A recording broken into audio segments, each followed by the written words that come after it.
வணக்கம். நம்ம சேனலுக்கு தொடர்ந்து ஆதரவளித்து கொண்டிருக்கும் நல்ல உள்ளங்களுக்கு நன்றி. நிறைய அண்மை தகவலை கொடுத்துட்ருக்கோம். தொடர்ந்து ஆதரவு கொடுங்க. அமித்ஷா அவர்கள் இன்றைக்கி ரொம்ப முக்கியமாக பார்க்கப்படுது. இன்றைக்கி முழுக்க செய்தி தான் நினைக்கிறோம். அநேகமாக இன்றைக்கி சாயங்காலம் உங்களுக்கு யார் பிஜேபியோட தலைவருங்கிறது ஏறக்குறைய முடிவாயிரும். இப்படிப்பட்ட சூழ்நிலையில் அதிமுகவில் ஏன்னா வேலுமணி, எடப்பாடி பழனிசாமிக்கு இருக்கக்கூடிய சிக்கல்கள் இது பற்றி ஒரு பக்கம் பேசிகிட்டு இருக்கும்போது, வேலுமணியுடைய நிழலாக இருக்கக்கூடியவர் அந்த கட்சியிலேருந்து விலகியது 1000 சந்தேகங்களை ஏற்படுத்திட்டு இருக்கு. ஏற்கனவே உங்களுக்கு தெரியும், ஏன்னா அன்று நிழல் இன்று பகை அப்படிங்கிற மாதிரியான செய்திகள்லாம் வரும்போது, வேலுமணிக்கு மிக மிக வேண்டியப்பட்டார் வடவள்ளி சந்திரசேகர். வடவள்ளி சந்திரசேகர் பற்றி நிறைய பேருக்கு தெரியும். ஏன்னா வீட்டில் நிறைய ரெய்டெல்லாம் வர விட்டுருக்காங்க. அப்படிப்பட்ட ஒரு சூழ்நிலையில் வடவள்ளி சந்திரசேகர், அதுவும் இல்லாமல் பார்த்தீங்கன்னா அதிமுக ஆட்சியில் டெண்டர்லேருந்து எல்லாமே ஒரு நிழல் அமைச்சராக செயல்பட்டுக்கிட்டு இருந்தார். அப்படிப்பட்டவர் திடீரென விலகுவதற்கான காரணம், எலெக்ஷன் வரப்போது இப்போ போய் ஏன் விலகிறார் அப்படிங்கிற கேள்வி எல்லாராலும் எழுப்பப்பட்டிருக்கு. அதையும் தாண்டி இப்போ வேறு கட்சிக்கு போயிடுவாரோ, இப்போ செந்தில் பாலாஜி பக்கம் பார்வையை திருப்பிடுவாரோ. ஏன்னா ஒரு கட்சி அதிமுகலேருந்து விலகுனா பிஜேபிக்கு போக முடியாது, கூட்டணி கட்சி. அப்போ இருக்கவே இருக்க திமுக, அங்கே வேறு செந்தில் பாலாஜி எப்போ ஆட்கள் கிடைப்பார்கள்னு காத்துட்ருக்காரு. எல்லா அரசியல் கட்சியும் பண்ணுறது தான்.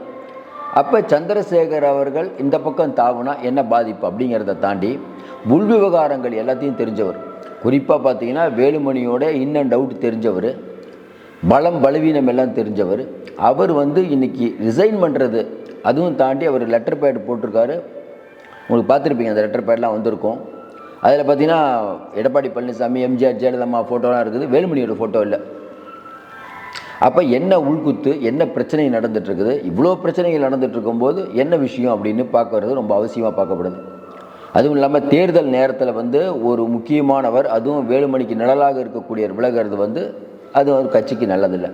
சமாதான முயற்சிகள்லாம் வேலுமணி எடுத்த பிறகும் இது நடந்திருக்குது. அப்படிங்கும்போது இவங்க பிரச்சனையுடைய தீவிரத்தை இந்த அளவுக்கு கணிக்க தவறிவிட்டாரா?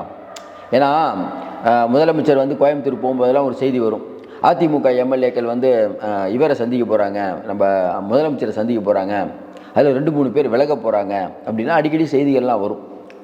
அது அப்புறம் அப்படி இப்படின்லாம் மாற்றிட்டு இருக்கும்போது அதில் வராத பெயர் யாருன்னா வடவள்ளி சந்திரசேகர். ஏன்னா கண்டிப்பாக அவர் வேலுமணியோட நிழல் மாதிரி அவரோடையே இருப்பார் அப்படின்ட்டு. அரசியலில் நிரந்தர நண்பரும் இல்லை, நிரந்தர பகைவரும் இல்லை. அப்படிங்கும்போது என்ன நடந்தது? தொடர்ந்து 20 ஆண்டுகளுக்கு மேலாக அவரோட நிழலாக இருந்தவர். ஏன்னா வடவள்ளி சந்திரசேகர் அவங்க அப்பாவுக்கும் வேலுமணிக்கும் பழக்கம். அந்த பழக்கத்தின் அடிப்படையில் அப்படியே அவர் பின்னாடியே வராரு, நல்ல பழக்கம் ஆகிறாரு. பழக்கம் ஆகிறது மட்டும் இல்லாமல், அதாவது போன 2000 நம்ம உள்ளாட்சித்துறை அமைச்சராக இருக்கும்போது டெண்டர் எல்லாம் அவர் தான் பார்த்துக்கிட்டார், வரவு செலவு கணக்கு எல்லாம். இதில் எங்கே சிக்கல் வருது அப்படின்னா, அந்த வரவு செலவு கணக்கு பார்க்கும்போதே கொஞ்சம் மிஸ் அண்டர்ஸ்டாண்டிங் வர ஆரம்பிச்சிது. ஆனால் பணம் அதிகமாக வரும்போது பெருசாக மிஸ் வரல. அதற்கு பிறகு பார்த்தீங்கன்னா அவர் தேர்தலில் நிற்கணும்னு விருப்பப்படுறார். அவருக்கு சீட்டு கொடுக்கல. 2021 அவர் கோவை வடக்கில் நிற்க ட்ரை பண்ணுறாரு, சீட்டு கொடுக்கல. 2022 நடக்கக்கூடிய உள்ளாட்சி தேர்தலில் அவங்க மனைவி ஷர்மிளாவுக்கு மேயர் வேட்பாளரை, கோயம்புத்தூர் மேயர் வேட்பாளரை அறிவிப்பாங்கன்னு நினச்சாங்க, அதுவும் நடக்கலை. அதற்கு பிறகு போன ஆண்டு 24வது வருஷம் நடந்த எம்பி தேர்தலில் நிற்க ட்ரை பண்ணுறாரு, அதுவும் நடக்கலை. இப்படி போயிட்டு இருக்கும்போது டெண்டர் முறைகேடு வழக்கு அப்படிங்கிற ஒன்றில் ஒரே கம்ப்யூட்டர்லேருந்து ஒரே அந்த சர்வர், அதிலிருந்து 4 மெயில் போயிருக்குது, அதில் தான் டெண்டர் புக் ஆகிருக்கு. ஏங்க இவ்வளவு அப்பட்டமாக மாட்டிக்கிறது அப்படிங்கிற மாதிரிலாம் விஷயங்கள் வரும்போது இன்னும் மிஸ் அண்டர்ஸ்டாண்டிங் அதிகமாகுது. அதுக்கு ஏற்கனவே உங்களுக்கு தெரியும், ஐடி ரைடு, நிறைய ரைடெல்லாம் அவர் பார்த்துட்டார். அப்போ வேலுமணியை கை வைக்கணுன்னா வடவள்ளி சந்திரசேகரை கை வச்சா போதும். எப்படி எடப்பாடியை கை வைக்கணும்னா சேலம் இளங்கோவனை கை வைக்கணும், அந்த ரேஞ்சில். அப்போ வடவள்ளி சந்திரசேகர் அவர்களுக்கான முக்கியத்துவத்தை கொஞ்சம் கொஞ்சமாக குறைச்சிட்டு இருக்கார் வேலுமணி. மாடியில் பொறுப்பு அவர் பார்த்தீங்கன்னா எம்ஜிஆர் இளைஞரணியில் பொறுப்பு போடுறாங்க, அப்போவே சண்டை ஆரம்பிச்சிருச்சு. அப்படியே கொஞ்சம் கொஞ்சமாக ஒதுங்கி இருக்கார். ஆனால் என்ன இதில் சிக்கல் வருதுன்னா, ஏக்கர் கணக்கிலான இடங்கள் இதோ அதில் ஒரு பெரிய பஞ்சாயத்து ரெண்டு பேருக்கு நடுவில் ஓடிட்டு இருந்திருக்கு. அவ்வளோ ஈஸியாக அவரால் வெளியில் போக முடியாது. ஏன்னா அது இன்னும் அந்த சிக்கல்கள் நிறையா ஜாயின்ட் வெஞ்சர்லாம் நிறையா இருக்கும் பொழுது இது இப்படியே போயிட்டு இருக்கும்போது என்ன ஆச்சுன்னா, வரக்கூடிய சட்டமன்ற தேர்தலையாவது எம்எல்ஏ சீட்டு கிடைக்கும்னு நினச்சாரு. இப்போ அதுக்கும் ஏற்கனவே கேட்டு போட்டாச்சான், சொல்லிட்டாங்களாம், இல்லைன்னே சொல்லிட்டாங்க பொழுது. சரி, இப்படியே போயிட்டு இருக்கும்போது அடுத்து எதிர்காலம் என்ன ஆகும் அப்படின்னு நினச்சிட்டு இருக்கும்போது திடீர்னு பார்த்தீங்கன்னா ரிசைன் லெட்டர் கொடுத்துருக்காரு. சரி, ரிசைன் லெட்டர் கொடுக்கறதுக்கு முன்னாடி என்ன நடந்ததுன்னா, கல்யாணம் நடந்தது. வேலுமணி அவங்க பையன் கல்யாணத்துக்கு எல்லோரும் அழைக்கப்பட்டாங்க. அதில் உரிய முக்கியத்துவம் கொடுக்கப்படலை. அந்த கறி விருந்தும்பாங்களாம், அதுக்கும் கூப்பிடல. அது ஒரு பெரிய ஒரு கோபம் இருந்திருக்குது. இப்போ ஏன் விட்டார் அப்படின்னா, ஏற்கனவே ஒரு மூமெண்ட் போயிட்டுருக்கு. ஏன்னா ஒரு அரசியல் கட்சியிலேருந்து ஒருத்தர் வெளியில் வராரு அப்படின்னா ஒரு பவர்ஃபுல்லானவர், ஒரு முன்னாள் அமைச்சர் வேலுமணி மாதிரி. ஏன்னா அதிமுகவை தாங்கி நின்றதே வேலுமணி தான் ஊருக்கே தெரியும். அப்படிப்பட்ட வேலுமணி கூட இருக்கிறவர், அதுவும் குறிப்பாக பார்த்தீங்கன்னா வேலுமணி பற்றி என்ன சொல்லுவார், அடுத்து இந்த தடவை மட்டும் வேலுமணி வந்து கோயம்புத்தூரில் ஜெயிச்சிருந்தாருன்னா, அதிமுக ஜெயிச்சிருந்தாருன்னா தனி ஒரு இது ஒரு ஸ்டேட்டாக இருக்கும். அதுக்கு வந்து தலைவரே வேலுமணி தான். எல்லா சொத்தையும் அவரே வாங்கி போட்டுருவார். அந்த அளவுக்கு வந்து பெரிய அளவுக்கு இருந்தவர். அப்போ அப்படிப்பட்ட ஒருத்தர் வந்து நினச்சிருந்தா இவருக்கு எம்எல்ஏ சீட்டு போனதுலேயே வாங்கி கொடுக்க முடியும், மனைவியை மேயர் வேட்பாளராக்கி எல்லாம் பண்ணியிருக்க முடியும். ஆனால் அவர் பண்ணல. சரி, இப்போயும் சீட்டு கிடைக்காது அப்படின்னோடனே ஏற்கனவே உங்களுக்கு தெரியும் வேறு ஒரு டீலிங் நடந்துகிட்ருக்கும். வேறு கட்சிக்கு பேசியிருப்பாங்க, என்ன பேசாமலாம் இருக்க மாட்டாங்க. இப்போ என்னென்னா வேலுமணி கடைசி வரைக்கும் போராடி இருக்கார் அவரை தக்க வைக்கணுன்ட்டு. ஏன்னா ஒருத்தர் வெளியில் போக மாட்டாரே அப்படின்னு நினைப்பாங்க. ஒரு வெளியில் போகிற மாதிரி இருந்தால் இவரோட எல்லா விஷயம் அவருக்கு தெரியும். எல்லா விஷயம் தெரிஞ்ச ஒருத்தர் வெளியில் போகிறது அது எல்லாத்துக்கும் பலவீனம் தான். சரி, இப்போ அடுத்து என்ன நடக்கும்? சமாதான பேச்சுவார்த்தை நடத்தி வெளியில் போகிறாரு. கரெக்டாக அமித்ஷா வந்து வரும்போது பார்த்திங்கன்னா அன்புமணி ராமதாஸ் வந்து ராமதாஸுக்கும் சண்டை, அது ஒரு பக்கம் ஓடிட்டுருக்குது. அது ஒரு யுத்தம் என்றால் இதுவும் ஒரு யுத்தம்ங்கிறாங்க. ஏன்னா கோவை இன்னொன்று அதிமுகவை நல்லா தெரிஞ்சவங்க தெரியும். அதிமுகவில் பல பவர் சென்டர் இருக்கும். எடப்பாடி பழனிசாமி வேலுமணி தங்கமணி தான் நம்ம தெரிஞ்சுக்கிட்டது. கொஞ்சம் குறிப்பாக நம்ம ஏற்கனவே சொன்ன மாதிரி தங்கமணி அவர்கள் கொஞ்ச நாளாகவே பார்த்தீங்கன்னா எடப்பாடி பழனிசாமி எப்போ நீங்கள் ப்ரெஸ் மீட் கொடுத்தாலும் சரி, நீங்கள் டெல்லிக்கு போனாலும் சரி கூடவே போவார். போன தடவை டெல்லிக்கு போகும்போது அவர் மிஸ்ஸிங். சட்டமன்றத்திலே பார்த்தீங்கன்னா செங்கோட்டையன் வந்து தனியாக போயிட்டுருக்காரு.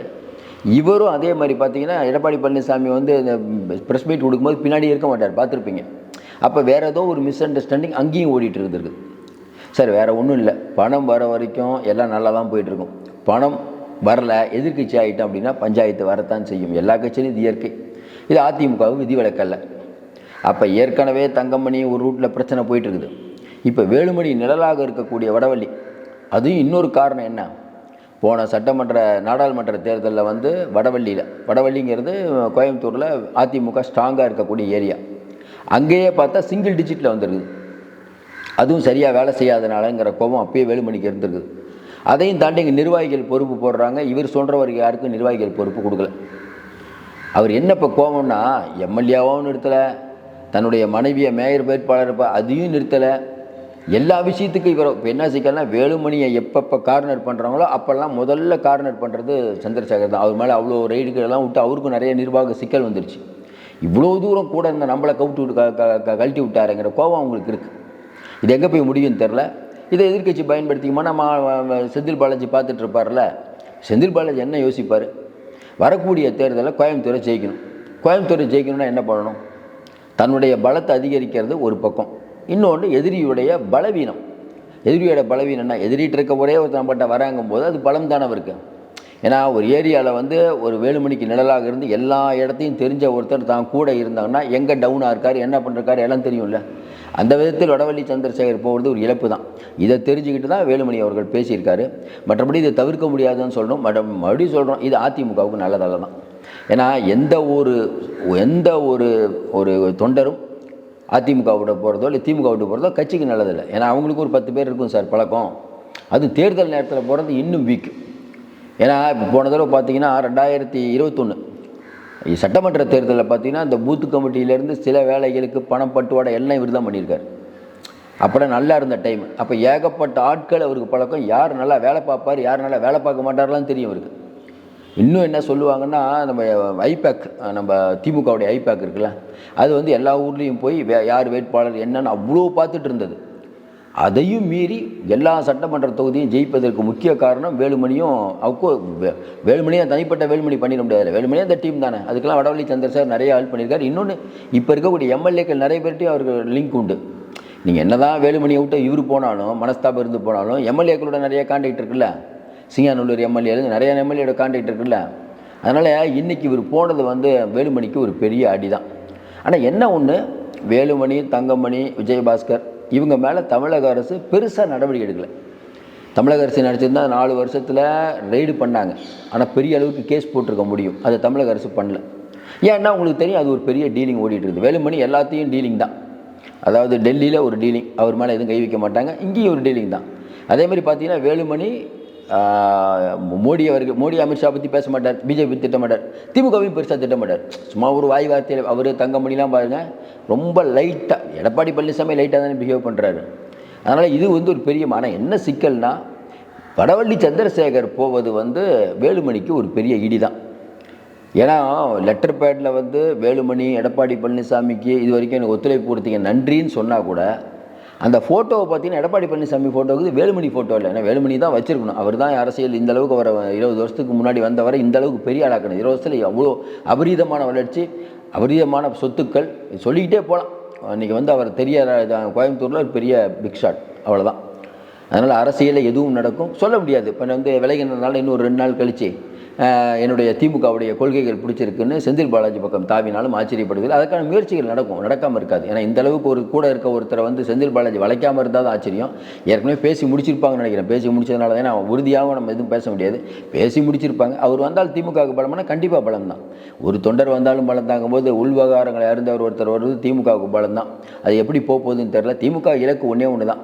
போன தடவை கோயம்புத்தூர் கொங்கு மண்டலத்தை விட்ட மாதிரி எல்லாத்தையும் அடிக்கணும். ஏன்னா செந்தில் பாலாஜி வேறு கூட இருக்காருன்னா அவங்க ஒரு மெகா கணக்கு போட்டுட்ருக்காங்க. அப்படிப்பட்ட சூழ்நிலையில் திமுகவை எப்படி டேமேஜ் பண்ணலாம், அவங்கள ஈடியை வச்சு எப்படி ஒடுக்கலான்னு சொல்லிட்டு மோடி, இந்த பக்கம் அமித்ஷா, இந்த பக்கம் அண்ணாமலை, இந்த பக்கம் எடப்பாடி, இவங்கெல்லாம் ஒரு பக்கம் திட்டம் போட்டுட்டு இருக்கும்போது அவங்க கூடாரத்திலேருந்தே ஒருத்தரை தூக்குவது அப்படிங்கிறது ஒரு பெரிய விஷயந்தான்.